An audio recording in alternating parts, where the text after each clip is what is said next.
पूर्वी सिंहभूम जिले के पोटका प्रखंड अंतर्गत पांडुडी गांव स्थित विकास भवन में ग्राम सभा के उप समिति के सदस्यों के लिए क्षमता विकास कार्यशाला का आयोजन किया गया।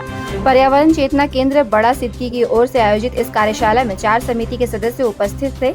इनमें ग्राम विकास समिति, शिक्षा समिति, सार्वजनिक सांप्रदायिक समिति और कृषि विकास समिति के सदस्य शामिल थे। कार्यशाला में कहा गया कि ग्राम सभा उप समिति अगर जिम्मेदारी से काम करे तो ग्राम सभा सशक्त हो सकता है। इस कार्यशाला में ग्राम सभा के अंदर उप समिति के गठन की प्रक्रिया के बारे में भी जानकारी दी गई, जिसमें बताया गया कि हर समिति में महिला सदस्य एवं अधिकारी होना अनिवार्य होगा। कार्यशाला में संस्था के निदेशक सिद्धेश्वर सरदार, सचिव विभीषण, हरीश भूमि, जयपाल सिंह सरदार, सालगे माडी, अरुणा सिंह, सविता सरदार आदि उपस्थित रहे।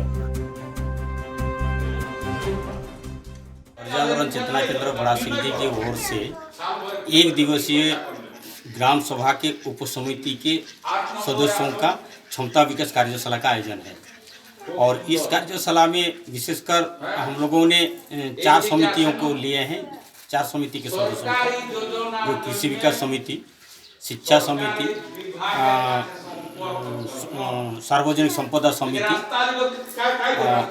और विकास समिति। इन 4 समितियों का जो समिति बना है उसके सदस्यों का हम लोग क्षमता विकास प्रशिक्षण दे रहे हैं। ग्राम सभा के जो स्थायी उप समितियाँ हैं, 9 समितियाँ हैं जो जंगल समिति को लेकर, तो इसकी समिति अगर फंक्शन में आ जाएगा तो ग्राम सभा एक सशक्त हो जाएगा।